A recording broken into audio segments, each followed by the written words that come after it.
nós médicos que lidamos com isso, nós também sofremos de alguma forma, né? E a gente carrega algumas cicatrizes, várias cicatrizes assim no dia a dia, né?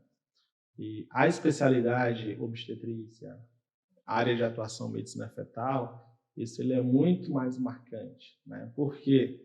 Porque diariamente nos nossos consultórios, né, chegam pessoas de diagnósticos muito difíceis, né? Então você tem toda aquela expectativa positiva, florida, que é a gravidez, né? E de repente vem um diagnóstico de uma malformação incompatível com a vida, ou vem um diagnóstico de uma malformação que gera limitações muito importantes na vida da família, né? E toda limitação importante, ela tem suas consequências, né, sociais, econômicas, familiares, né? E essa desestruturação que esse diagnóstico traz para aquela família gera muito conflitos de esfera de saúde mental, enfim. A mulher se culpa todo dia, a mulher dorme chorando, acorda chorando, o relacionamento afetivo ele fica conturbado, porque existe uma culpa que aquele casal carrega por aquele diagnóstico, né? E cabe a gente tentar desconstruir essa culpa, né? Cabe a gente dizer quais são realmente as causas que levaram àquela malformação e tentar olhar para frente, né? É claro que estabelecer um diagnóstico correto e falar a verdade do tamanho que ela é uma missão nossa.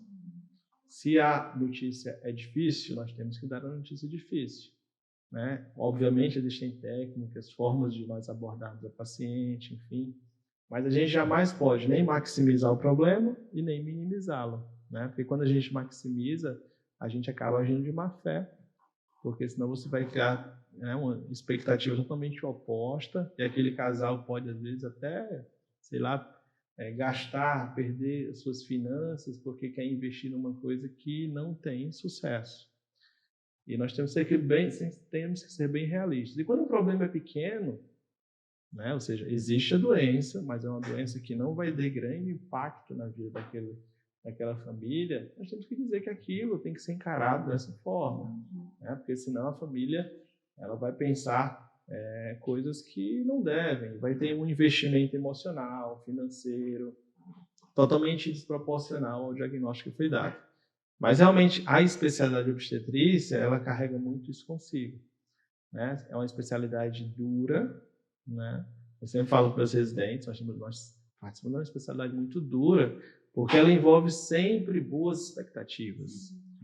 Então, ninguém gesta esperando ter um desfecho ruim, né? E infelizmente, né?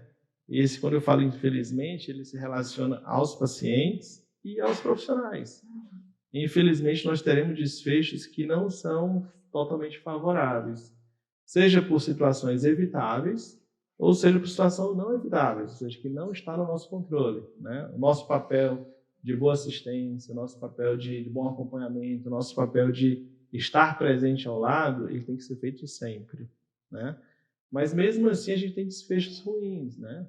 Então, você imagina se você ter um óbito fetal inesperado, você ter uma complicação materna grave, ou que levou a paciente a um desfecho muito ruim, porque a doença era uma doença de difícil controle, ou você lidar com o óbito materno de uma mulher jovem, com um futuro promissor, com uma vida ativa, enfim. Então, todo esse envolvimento que é essa dificuldade, né, ela é um desafio, não somente para as famílias, mas muito para os profissionais. Então, a gente tem que lidar muito com isso, né? E eu já passei inúmeras situações, né, de muita dificuldade de saber lidar com a situação, de ficar bem mal vários e vários dias depois de uma situação com complicações, né? E que isso vai acontecer com qualquer profissional que trabalha, que faz a sua atividade, né? Como professor, né, falando como supervisor do programa de residência médica, nós temos o cuidado muito de ter essa proteção com os residentes, no sentido de estar perto deles quando alguma coisa realmente tem um desfecho ruim. Por quê? Porque o médico em formação, né, até pela imaturidade ainda do processo, ele está muito mais vulnerável, né, à fragilidade emocional, porque ele, né, ainda está ganhando corpo no processo profissional, né? Então a gente sempre está ao lado do residente quando a gente tem alguma coisa que percebe, né, que vai abalá-lo emocionalmente, a gente tem esse cuidado. Não só eu, mas todos os professores no dia a dia.